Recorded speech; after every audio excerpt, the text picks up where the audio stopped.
3 weeks ago, Australia's Deputy Prime Minister met with Russian trade officials in Abu Dhabi. The meeting wasn't announced beforehand. It wasn't reported in mainstream Australian media until 4 days later. What was discussed? Rare earth minerals, energy corridor access, and what one anonymous official called alternative security frameworks. This wasn't a rogue diplomat. This was a signal. Now, you might be thinking this sounds like routine diplomacy. But consider what's at stake for you personally. Australia's pension funds hold over $2 trillion in assets, much of it tied to American financial instruments and strategic assumptions about who our allies are. If those assumptions shift, your superannuation shifts with them. More immediately, defence commitments determine whether Australian ports remain sovereign, whether our northern approaches stay secure, and whether our trade routes function without permission from Beijing or Washington. This isn't abstract geopolitics. This is about who controls the board Australia sits on. In this video, we'll examine 3 things clearly. First, how Australia and Russia went from Cold War enemies to potential economic partners, and what changed. Second, what the data actually reveals about resource dependency, military posture, and trade realignment. And finally, what this means for Australia's sovereignty and strategic options heading into 2026. Let's begin. To understand today's situation, we need to briefly go back to 2 key moments. The first was 2003, the invasion of Iraq. Australia committed troops alongside the United States and Britain. That decision locked us into a pattern. For the next 2 decades, Australian foreign policy became predictable. Where Washington led, Canberra followed. But something else happened in 2003 that received far less attention. Russia and China signed their first major energy agreement. It was modest at the time, a pipeline deal, some technological cooperation. What mattered wasn't the scale. It was the signal. It told the world that Russia was willing to pivot eastward if Europe and America kept pushing sanctions and encirclement. The second moment came in 2014, with Crimea. Western sanctions hit Russian energy exports, banking, and technology transfers. Russia responded by accelerating partnerships with non-Western states. Australia, still firmly in the American camp, joined those sanctions. We assumed Russia was weakened. We assumed China's rise would remain a separate problem. We were wrong on both counts. By 2022, Russia and China had conducted joint naval exercises near Australia's northern approaches. That same year, the Solomon Islands signed a security pact with Beijing. Suddenly, Australia's strategic environment looked very different. Our northern flank, once a sleepy backwater, became a contested zone. And Russia, far from being isolated, had become the resource backbone of the largest manufacturing economy in history. Now, those are the historical pressures. But history alone doesn't explain why a meeting in Abu Dhabi matters.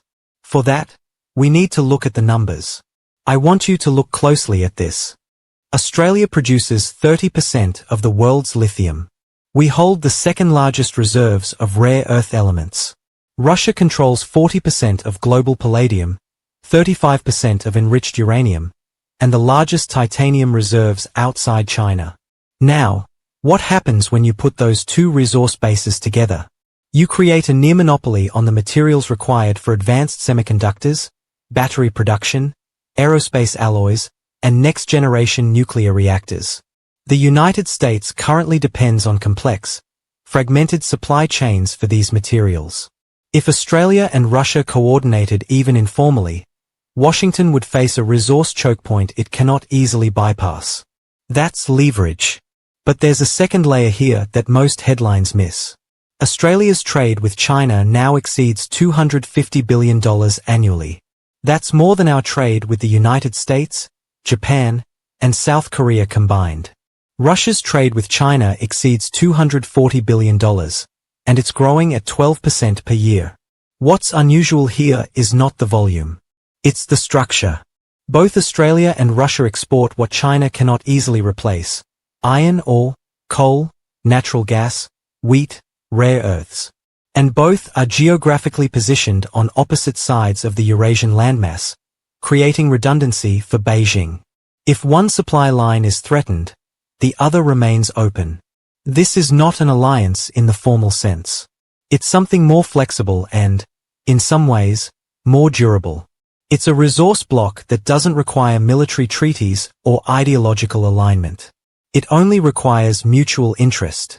Now let's talk about defense, because this is where things get uncomfortable. Australia currently hosts American B-52 bombers, marine rotations in Darwin and Pine Gap, one of the most important intelligence facilities in the Southern Hemisphere. We are, by any measure, integrated into American military infrastructure. But here's the problem. If conflict erupts over Taiwan, those bases make Australia a target. Not a participant. A target. Our population centers are within range of Chinese missile systems. Our naval capacity is limited. And our ability to defend our northern coastline independently is, to put it bluntly, minimal. Russia, meanwhile, has spent the last decade hardening its infrastructure against Western pressure. It has developed payment systems that bypass SWIFT. It has stockpiled gold reserves.